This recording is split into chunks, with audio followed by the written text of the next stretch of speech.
हमें डराओगे तुम, हैं? अरे मूर्खो, संस्कार किसने दिया भारत को? ब्राह्मण ने। संस्कृति किसने दी? ब्राह्मण ने। शून्य किसने दिया? ब्राह्मण ने।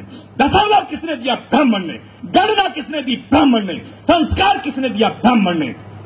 तुम ब्राह्मण का कर्ज 1, 2, 100 साल नहीं, कई युगों तक भी अगर उतारना चाहो तो उतार नहीं सकते। लेकिन आज उन सबको बधाई देता हूं, और जिन लोगों ने ब्राह्मण होते हुए इनको सहयोग नहीं दिया, उनके लिए भगवान से प्रार्थना करता हूं कि उन्हें सद्बुद्धि दे कि वो अगले कार्यक्रमों में सहयोग दें। कि अगर तुम देश से जातिवाद को मिटाना चाहते हो तो ब्राह्मण को जातिवादी कहने की हिमाकत मत करो। अगर ब्राह्मण जातिवादी होता तो पूजा रावण की करता, मर्यादा पुरुषोत्तम भगवान राम की न करता। अगर ब्राह्मण जातिवादी होता तो रत्नाकर वाल्मीकि को महर्षि की उपाधि न देता। अगर ब्राह्मण जातिवादी होता तो संत शिरोमणि की उपाधि रविदास जी को ना देता। अगर ब्राह्मण जातिवादी होता तो कबीर के दोहे न गाता। ऐसी बातें करते हैं वाहियात। मैं कहना चाहता हूं कि अगले महाकुंभ में एक प्रस्ताव आए कि अगर भारत को जातिवाद से मुक्त कराना चाहते हो, और बड़ी मजेदार बात है, जातिवादी होने का हमला हम पर वो नेता करते हैं जो एक एक जातियों के नेता हैं, जिनकी हैसियत एक एक जाति की है। ये पिद्दी ना पिद्दी के शोर में ब्राह्मणों को धमकाने की बात करते हैं।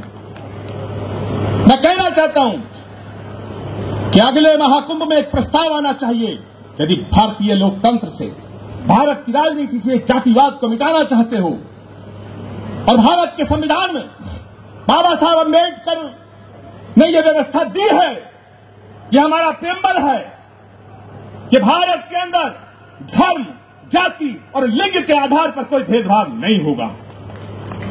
तो यदि यह व्यवस्था बाबा साहब अम्बेडकर ने दी है तो आप विद्वान जन सोचो, फिर ये जातियों के नाम पर आरक्षण भारत को विभाजित कर रहा है। जो मेरे इस कथन से सहमत है, जरा हाथ खड़े करके मुझे।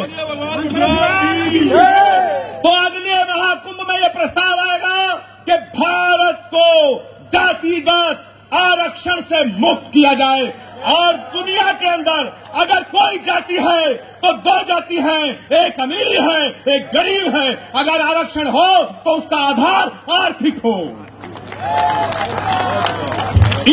7 चीफ मिनिस्टर, 6 चीफ मिनिस्टर।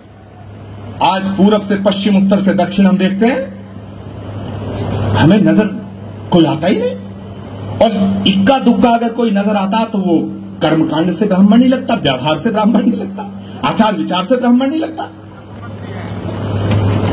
मैं आज इस मंच से निवेदन करना चाहता हूं मेरे दोस्तों कि यदि ये यात्रा, और मैं इसमें यतीन्द्रानंद जी का भी साथ चाहूंगा, क्योंकि यतीन्द्रानंद जी एक बहुत ही सिद्ध संत हैं, लेकिन भारत की सत्ताधारी राष्ट्रीय पार्टी के साथ हैं। मैं कल की पीठाधीश्वर के रूप में सेवा में हूं, लेकिन मैं भारत की विपक्ष की पार्टी के साथ हूं, मगर ब्राह्मणों के हित में हमारे दोनों के बीच में कोई मतभेद नहीं है। आप फैसला करिए। मैंने तो कर लिया।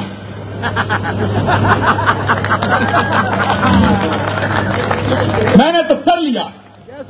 मैंने कर लिया। और मैं बताना चाहता हूं कि जो हमारा हौसला है, हमारा जो जज्बा है, हमारा जो पराक्रम और पौरुष का इतिहास है, मैंने पहले भी कहा कि ब्राह्मण को समझाने की कोशिश करना, बहलाने की करना, फुसलाने की करना, बहकाने की करना, धमकाने की मत करना। मैं देश की तमाम हुकूमतों से कहना चाहता हूं, और वो जब मैं कह रहा हूं हुकूमतों से कहना चाहता हूं, तो उसमें वो हुकूमतें भी हैं जो हमारी पार्टी की हैं।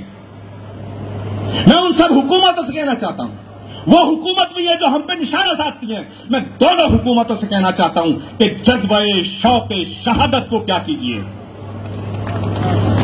शहादत के शौक के जज्बे को क्या कहिए, कि जज्बे शौक़े शहादत को क्या कीजिए।